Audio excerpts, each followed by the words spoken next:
Hey McGinn, welcome back. It is good to see you again after the weekend. Hope everyone is settling in on this Monday, getting ready to learn.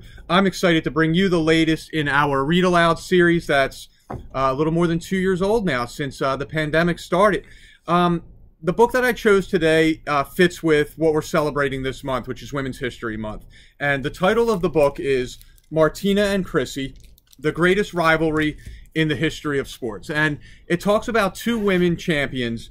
And I'm not just talking about champions on the tennis court. They're champions in life, in fighting for, women's sports, greater attention, greater respect for women's sports and women in general. And so I'm excited to bring you this story. And here we go. Okay, this is Martina and Chrissie.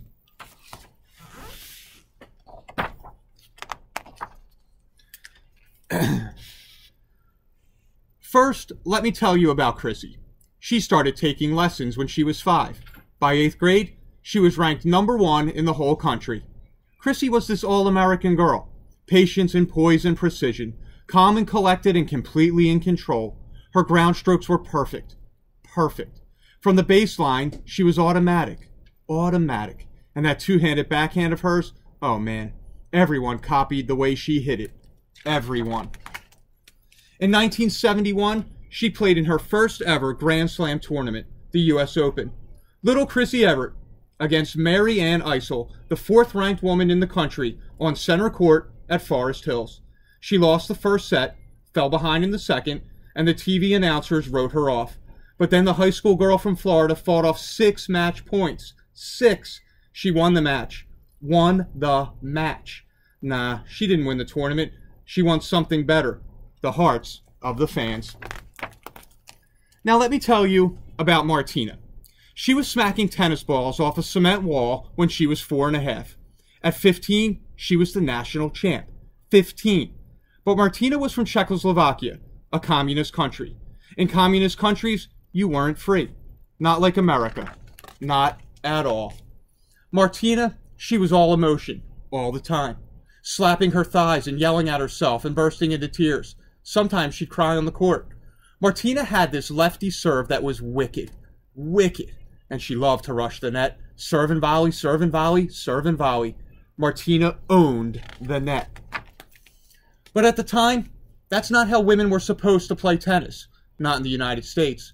Women were expected to act a certain way, behave a certain way. Martina said no. She was going to play her brand of tennis, whether you liked it or not. Keep in mind, this was during the Cold War. You do know what the Cold War was, right? No? The Cold War was when the two greatest powers on the planet, the United States, a free country, and the Soviet Union, a communist country, were locked in a standoff. For decades, the two nations distrusted each other, despised each other, wanted to destroy each other. For decades, the nations of the world picked sides. Martina was from the other side.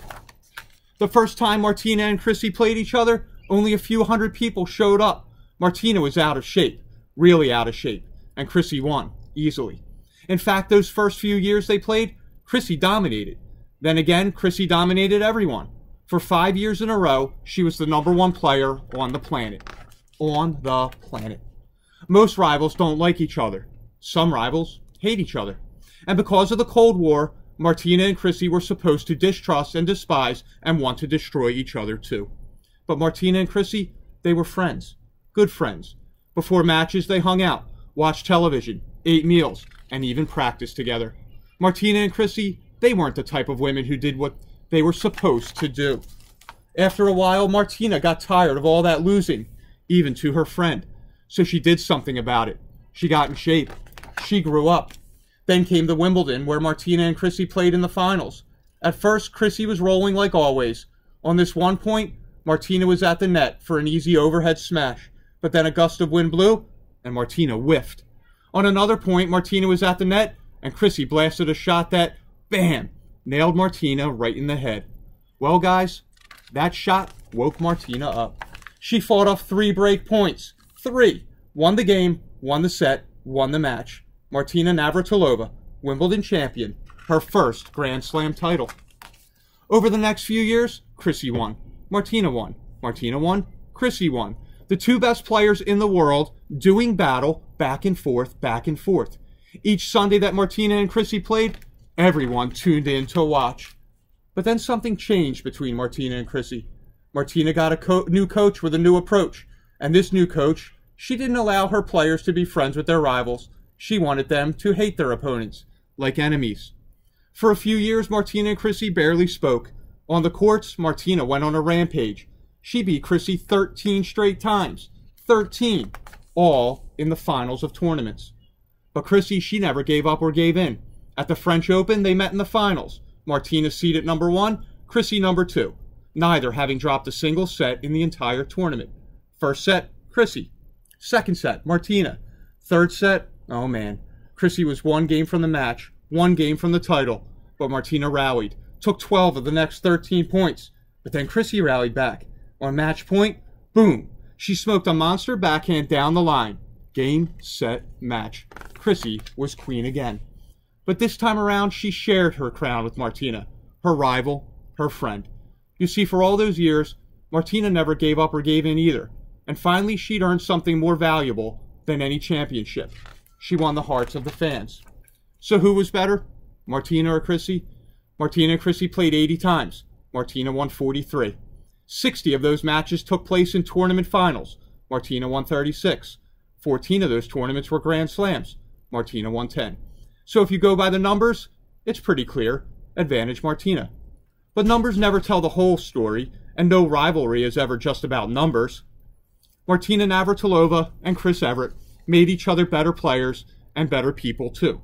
Because they played together, they became the best, equal parts of the greatest rivalry in the history of sports.